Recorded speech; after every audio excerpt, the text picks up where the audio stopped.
औज़ुबिल्लाहि मिनश्शैतानिर्रजीम बिस्मिल्लाहिर्रहमानिर्रहीम। नाज़रीन कराम अस्सलामु अलैकुम।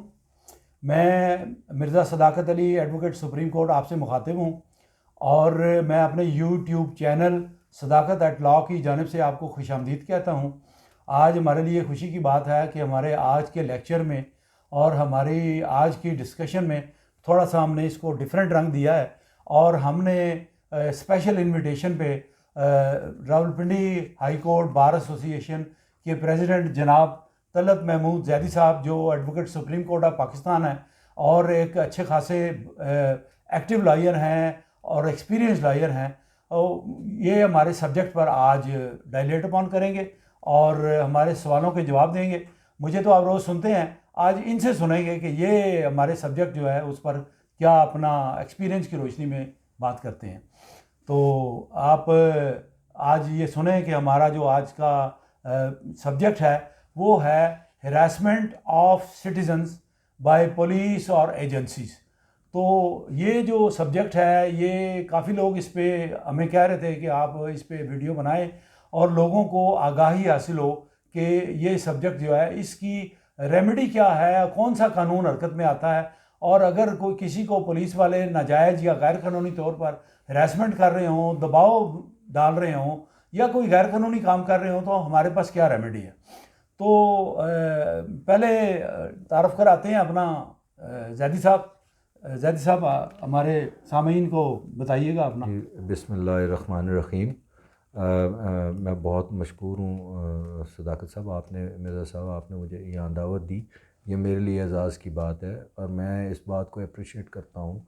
ये अप्रिशिएटेबल बात है कि आप लोगों को लॉ के बारे में एजुकेट करना चाह रहे हैं और एजुकेट कर रहे हैं, और वो लोगों को जो सहूलत जो किताबों से जो कानून नई कानून तक पहुँच पाते, उन तक जो है वो कानून की रसाई और उन तक कानून फहमी का ज़रिया आप बने हैं। तो I feel proud to be here. तो मेरे जो ख़याल में जो ये बहुत बेहतरीन काम है और आप इसके जो सब्जेक्ट है आज का वो बड़ा टेक्निकल और बड़ा अहम सब्जेक्ट है, और ये वो चीज़ है जो आप every day almost every citizen को किसी न किसी जगह पर इसको फेस करना पड़ जाता है। देखिए, कानून जो है वो दो तरह के कवानीन हैं इस मुल्क में। एक बड़ा जो कानून है जिसे हम कहते हैं मदर ऑफ़ लॉ, वो आईन पाकिस्तान है। आईन पाकिस्तान के फिर सब्सिडिमेंट जो है उसके मातहत सारे कवानीन जो हैं वो मौजूद हैं। उन कवानीन में आईन पाकिस्तान के जो जो जो मज़ीद जो हैं वो उनके क़वाइद व ज़वाबित जो हैं वो वज़ा किए गए हैं। आईन पाकिस्तान में आपके बुनियादी हकूक़ डिफ़ाइन किए गए हैं, और जब भी कोई शख्स उन हकूक़ की ख़िलाफ़ वर्जी करता है तो अदालत में जाने का आपका हक़ जो है वो पैदा हो जाता है। पुलिस का रवैया हो, किसी दीगर शख्स की तरफ से आपको हरास किया जाए, जो कि गैर कानूनी जो है वो हरासा आपको किया जाए, तो आपके पास मुख्तलिफ़ किस्म की रेमेडीज़ मौजूद हैं। अच्छा, आपकी बात करती है सर, पहले थोड़ा सा इब्तदा में, चूँकि ये एक टेक्निकल और डिफरेंट सब्जेक्ट है, मैं पसंद करूँगा कि आप थोड़ा सा डिफ़ाइन करें कि हरासमेंट की डेफिनेशन क्या है जी। आपके।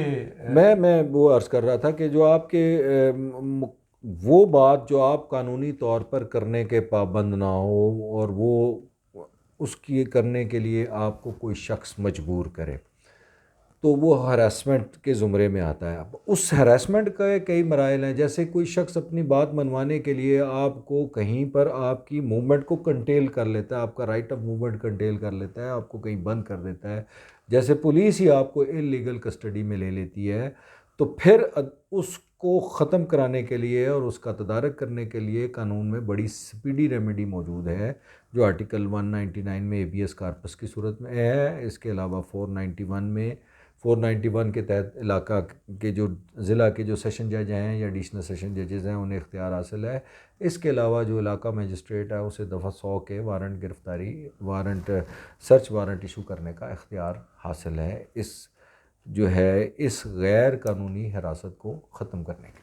अच्छा, ये बताएं, अगला सवाल मेरा ये है कि क्या सिर्फ पुलिस ही हरासमेंट करती है या इसके अलावा हमारे मुल्क में और भी एजेंसियां हैं, जैसे नैब है, जैसे कि वो है एंटी करप्शन है, जैसे कि FIA है और इस तरह के इदारे हैं, तो वो भी लोगों को उठा के ले जाते हैं और बड़े लंबे पीरियड के लिए उनको बंद कर देते हैं। घर वालों को पता ही नहीं कि कौन ले गया। वो बाहर कोई सौदा सलफ लेने जाता है या बैंक जाता है, कोई काम गाड़ी में डालते हैं, उसको ले जाते हैं। तो ये भी हरासमेंट के ज़ुमरे में आता है। और इस पर भी वो शख्स मुतलका या उसके लवाहिकीन जो हैं वो हाई कोर्ट में जा सकते हैं। सिमिलर रेमेडी है। इवन अगर कोई प्राइवेट पर्सन भी ये जुर्म करता है तो उसकी रेमेडी भी 491 के नीचे मौजूद है। और ये कोई भी इदारा अपने उसको जो कानूनी उसका जब कानून हरकत में आता है तो कानून ही उसका पाबंद अपने कानून का भी होता है कि वो अपने जो इख्तियारात हैं उससे तजावज़ ना करें। अब जब वो इलीगली हरासमेंट अगर पुलिस करे तो भी वही है, अगर इलीगल कन्फाइनमेंट करे पुलिस तब भी वही है, FIA करे कोई और इदारा करे तब भी कानून सेम है, सिमिलर है और रेमेडी भी सेम है। ठीक है। तो आप जहाँ मुझे समझ पड़ रही है या मेरा अपना भी जो लॉ के फील्ड में एक्सपीरियंस है वो ये है कि हरासमेंट जो है सिर्फ उस ज़ुमरे में आती है जब कानूनी एतबार से हट के प्राइवेटली आप किसी को जो है वो बंद कर दें। सर गुजारिश उसके खिलाफ FIR ना कोई दर्ज करें। जी सर, और उसको थाने में बंद this is the adverse form of harassment. एक हरासमेंट होती है जो लफ्जी होती है, एक प्रेशर क्रिएट किया जाता है। जब आप उसको अमली जामा पहनाते हैं तो वो हरासमेंट से बढ़कर वो इलीगल एक्ट हो जाता है, वो जुर्म हो जाता है। जैसे अगर पुलिस किसी को गैर कानूनी तौर पर अपने थाने में बंद कर देती है तो जो लॉ एक सिटीज़न को किसी को गैर कानूनी तौर पर कन्फाइन करने का है वही लॉ पुलिस पे अप्लाई होता है।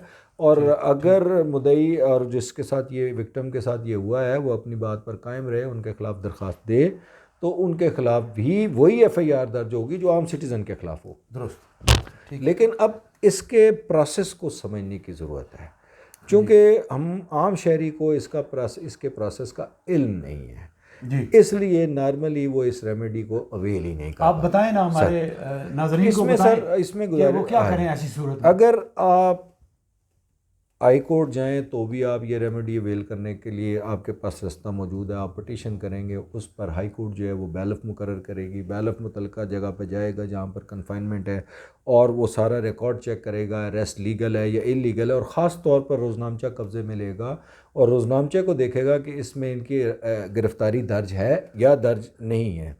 और अगर दर्ज नहीं है और वो उसकी कस्टडी वहाँ मौजूद है, गिरफ़्तार है, पकड़ा हुआ है, बिठाया हुआ है, तो वो उसको वो लेकर अपनी रिपोर्ट बनाएगा और वापस हाई कोर्ट में आ जाएगा और रूबरू अदालत उसको पेश कर देगा और रिपोर्ट देगा कि इसकी गिरफ़्तारी का कोई रिकॉर्ड वहाँ पर मौजूद नहीं था।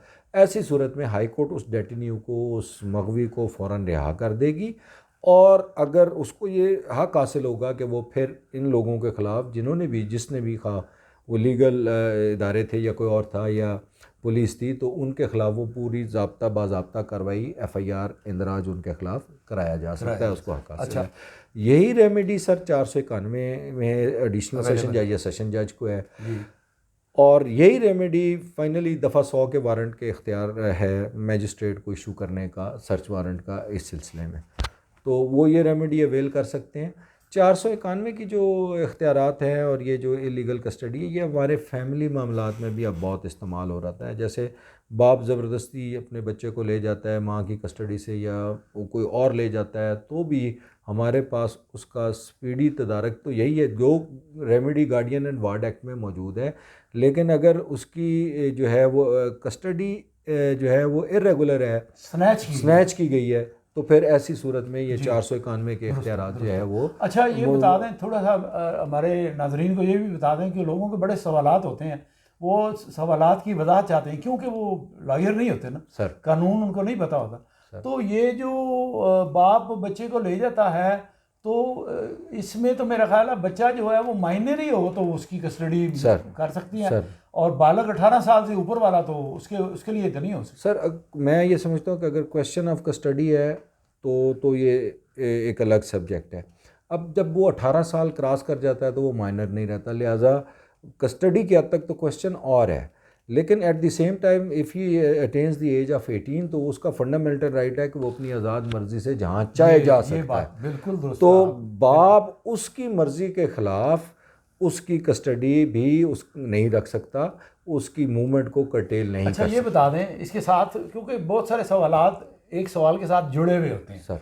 तो हमारे नाजरीन जो हैं वो चूँकि हम लाइव तो नहीं जा रहे होते हैं ना, रिकॉर्डेड होता है सर। तो वो फिर बाद में सवालात करते हैं सर। तो ये जो 18 साल से ऊपर का बच्चा है और उसको बाप ज़बरदस्ती ले गया है, वो रहना नहीं चाहता, तो क्या अदालत उसको बरामद करके बुला के उसकी मंशा मर्जी पूछेगी? जी, मैं वो अर्ज़ करता हूँ कि जब उसके ख़िलाफ़ ये पटिशन जब मूव होती है, इलीगल कन्फाइनमेंट में रखा हुआ है उसने चाइल्ड को, और वो कोई भी दरख्वास्त देता है कि फ़लाँ शख्स को, माँ देती है, कोई भी देता है कि उसको गैर कानूनी तहवील में रखा हुआ है, तो अदालत उसको पूछेगी कि आप इस यहाँ पर मौजूद हैं, आप अपनी मर्ज़ी से हैं, आज़ाद मर्ज़ी से हैं, या आपको किसी ने तहवील में रखा हुआ है। अगर वो ये कहे कि मैं जनाब मुझे ज़बरदस्ती तहवील में रखा गया है, तो वो अदालत उसे पूछेगी कि भाई जहाँ जाना चाहते हो उसे लेट फ्री कर देगी, उसे जाओ अपनी मर्ज़ी के साथ, जहाँ मर्ज़ी चले जाओ, माँ के साथ जाओ, बाप के साथ जाओ।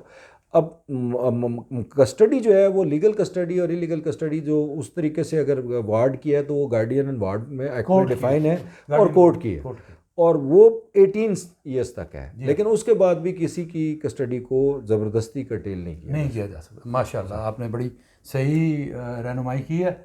अच्छा, मैंने एक बड़ा ख़ास एक सवाल सर लोगों की फरमाइश पर ये आपसे करना है और इस पर आप बताएंगे कि हमारे लोगों को और कुछ वकला हज़रात को भी जुडिशरी से ये शिकायत है, सब नहीं है, कोई जज साहिबान ये करते हैं कि आपने रिट पिटिशन फाइल की है और अगर एक बंदे को पुलिस बुला के हरास कर रही है, सर, पुलिस उसको बुला के थाने में 2 दिन बंद किया और उसको कहा कि जा भाई पैसे लेकर आ और मेरे फलाने बंदे को तू पैसे दे, सर, तेरा रकम का लेन देन है, उसको पैसे दे तो तुझे छोड़ेंगे, नहीं तो तू बंद ही रहेगा। सर, उसके खिलाफ कोई FIR नहीं है, कोई दरख्वास्त नहीं है, रोजनामचे में ना उसकी इंदराज है गिरफ्तारी का, कुछ भी नहीं है सर, टोटल इलीगल है सर।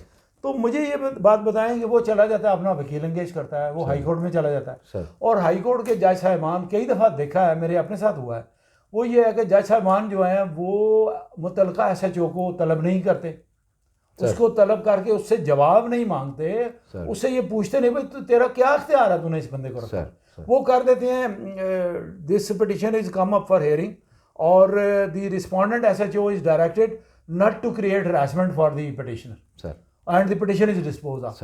अब आगे की बात यह है कि जब ये आर्डर हो गया तो वो बंदा उस आर्डर की नकल लेके तो थाने जाता है, तो थानेदार कहता है जी ये पड़ा है तुम्हारा आर्डर, 10 आर्डर इस तरह के और मेरे पास पड़े हैं, मुझे कोई परवाह नहीं सर। अब मैं ये समझता हूँ कि ये अदालत की, इतनी बड़ी अदालत की, अदालतें हमारे लिए सब काबिल एहतराम है, हम इज़्ज़त करते हैं, हमने कभी अदालतों से रिफ्ट नहीं की, लेकिन ऐसे आर्डर से अदालत की बेतौकीरी होती है सर। हम ये चाहते हैं, लोग ये चाहते हैं, लॉयर्स ये चाहते हैं कि कम से कम एक आध पेशी पर SHO को या मुतलका पुलिस अफसर को जो ये काम कर रहा हो उसको तलब किया जाए, उससे बाज़पुर्स की जाए और उसको सरजनिश की जाए कि तुम्हें कोई कानून इजाज़त नहीं देता कि तुम गैर कानूनी किसी को हिरासत में रखो, और अगर तुमने ऐसी हरकत दोबारा की या जारी रखी तो फिर तुम्हारे खिलाफ इंक्वायरी होगी, तुम्हारे खिलाफ डिपार्टमेंटल एक्शन होगा, तुम्हारे खिलाफ FIR होगी। इस पर आप कमेंट करें। सर, मैं ये समझता हूँ कि इसमें थोड़ा सा वकला के ऊपर भी पूरी ज़िम्मेदारी आयद होती है कि वो रेमेडी अवेल करें जो जेन्युइन बनती हो। गुजारिश ये है कि जब हम हरासमेंट की रिट पिटिशन लेके जाते हैं तो हरासमेंट इज़ एन ऑफेंस जी, तो मैं ये समझता हूँ कि अगर एक जुर्म सरजद हो गया है तो फिर उसको दोबारा की वार्निंग नहीं होनी चाहिए, बल्कि उसी जुर्म की सज़ा मिलनी चाहिए जो उसने किया है। दुरुस्त। तो उसके लिए जो बुनियादी तरीका मेरे नज़दीक है, मैं अभी आप मुझसे डिफ़र कर सकते हैं कि आप उसके ख़िलाफ़ इंदराज मुकदमा के लिए तारक करें कि ये इसने मुझे इलीगल कन्फाइनमेंट में रखा है, since I have been confined offence is completed जी, और since he has arrest me illegally offence is completed. दुरुस्त है। तो he should be dealt with the law. ये नहीं है कि उसको हम बुलाएं और उसको कहें कि ये वार्निंग है, और ये वार्निंग तो गुजारिश है कि अगर ऑफेंस हो गया है तो फिर उसकी रेमेडी वो अवेल करनी चाहिए, लेकिन नहीं करती ना। जी, मैं वर्ज करता हूँ कि अगर हम उनसे गए हैं कि जी फ़लाँ को ये कहा जाए कि मुझे लीगल हरासना, प्रेयर अगर हमारी ये है कि मुझे फ़लाँ शख्स इलीगली हरास ना करे, दुरुस्त। और आपकी प्रेयर पहले दिन ही कोर्ट अलाउ कर देती है। दुरुस्त। आपकी प्रेयर मैं ये समझता हूँ कि बाई से इंस्टेड ऑफ दिस बाई से में जाएं कि मेरे साथ ये इलीगल हरासमेंट कमिट हुई है, मेरे साथ ये जो है मुझे इलीगल कन्फाइनमेंट में रख के ये जुर्म कमिट किया गया है, तो there should be registration of case. फिर अगर वो भी नहीं होता तो आपके पास प्राइवेट कंप्लेंट की रेमेडी है, क्योंकि ऑफेंस जब हो जाए तो वो कंप्लीट हो जाता है। अच्छा तलत साहब, मैं थोड़ा सा मुख्तलिफ जाविये से देख रहा हूँ। लोग आम तौर पे जो देखा गया है, मुझे भी बहुत एक्सपीरियंस है, और लोग आम तौर पे देखा है कि लोग पुलिस वालों के साथ पंजा आजमाई और महाजराई करने पर आमादा नहीं होते। सर ये एक एलिमेंट है। सर क्यों? कि उसमें एक खौफ का आंसर होता सर। है।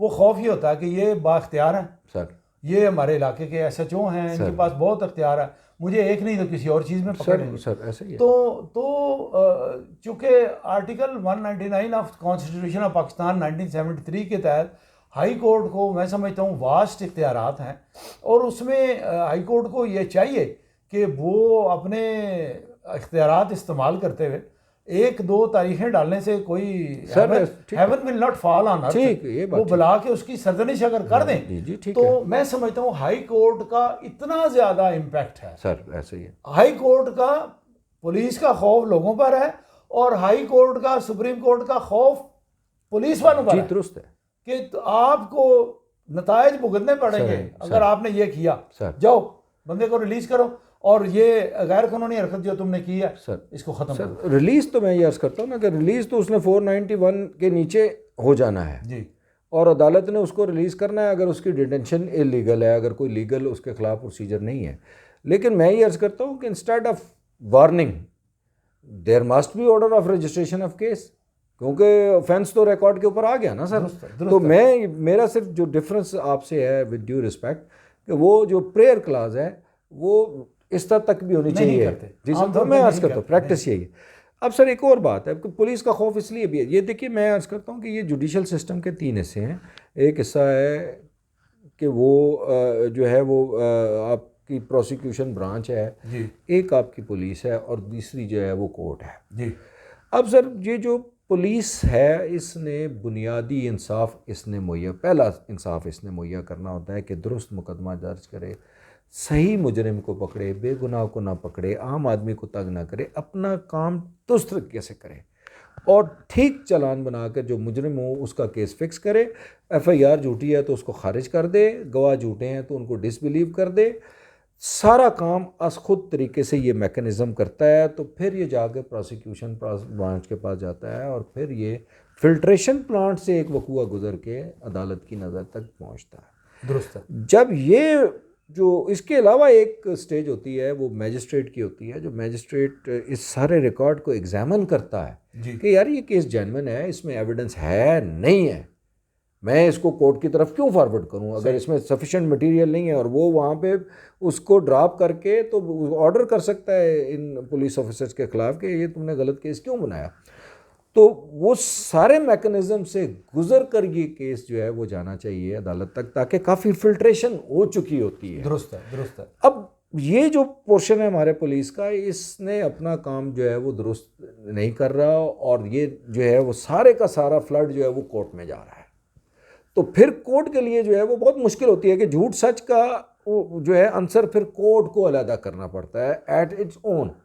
और हमारे मुल्क में तो ये मैं मतलब मुझे ये बात कहने में तकलीफ़ होती है, लेकिन हमारे यहाँ लोग जनरली झूठ बोलते हैं, झूठ और सच की आमेज़िश करते हैं, और जब झूठ और सच की आमेज़िश हो जाती है तो हम सारी ज़िम्मेदारी अदालत के ऊपर डाल देते हैं कि अब आप इसको जो है वो अलहदा करें।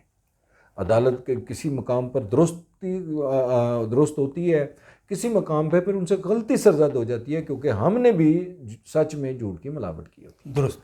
अच्छा, चूँकि काम की हमने बातें आपसे सुननी हैं और बड़े अच्छे आपने पैराए में जवाब दिया है, उम्मीद है कि हमारे जो नाजरीन हैं उनकी काफ़ी लर्निंग होगी, उनको काफ़ी गाइडेंस मिलेगी। आखिरी सवाल सर, लास्ट क्वेश्चन, ये बताएं कि ये पुलिस का या एजेंसियों का जो है वो अदलिया का जो डर खौफ है वो क्यों उतर गया? इसकी वजह क्या है? सर ये दुरुस्त आपका है, क्योंकि अदालत भी अब चूँकि दो बातें हैं कि अदालत जो है वो अपने फुल कॉन्फिडेंस से काम कर रही है इसमें, तो अपनी जगह हाई कोर्ट मतलब आपकी एक ऑब्जर्वेशन है, फिर अप्रिसिएशन के ऊपर आपका इख्तलाफ हो सकता है कि ये एविडेंस ऐसे अप्रिशिएट हुई है या एविडेंस अप्रिशिएट हुई है। लेकिन जो ये पिछले दिनों में एक जजमेंट भी आई थी कोसा साहब की कि उन्होंने झूठे गवाह को सज़ा दी थी जी। जब तक फ्रिवलस लिटिगेशन के ऊपर सज़ाएँ नहीं होंगी तब तक ये मामलात इसी तरह अदालत तक जाते रहेंगे और फिर जो मातहत हैं उनके ऊपर इसका खौफ जो है वो कम होता रहेगा। अच्छा, आपका मतलब ये है कि खौफ उतर जाने की वजह जो है वो फ्रिवलस लिटिगेशन। जी सर। ठीक है, और भी कोई वजह है? सर ज़ाहिर है मल्टीपल रीज़न कुड भी, लेकिन मैं जो इस साइड से खड़ा होकर बतौर वकील जो महसूस करता हूँ मेरे नज़दीक ये this is the soul reason. Thank you very much.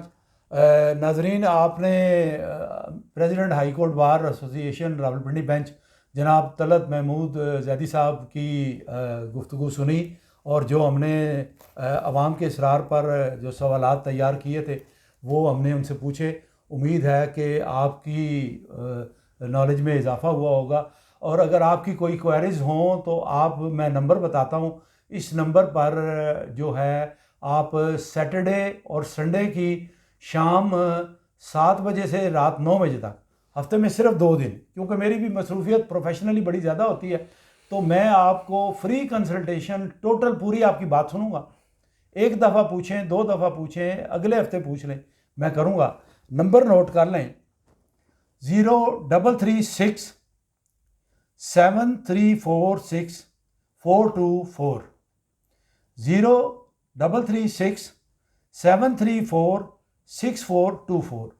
अब हम आपसे इजाज़त लेते हैं इस दुआ के साथ कि अल्लाह अपनी रहमतें और फजीलतें आपके ऊपर नाज़िल करे, आपको खैरियत से रखे, और आप हमारे लिए दुआ करना और हमारे चैनल को सब्सक्राइब करना, लाइक करना और शेयर करना। और एक दफ़ा फिर हम तलत महमूद जैदी साहब का शुक्रिया अदा करते हैं कि उन्होंने अपने कीमती वक्त में से टाइम निकाला और हमारे पास आए। Thank you very much. अस्सलाम वालेकुम सर।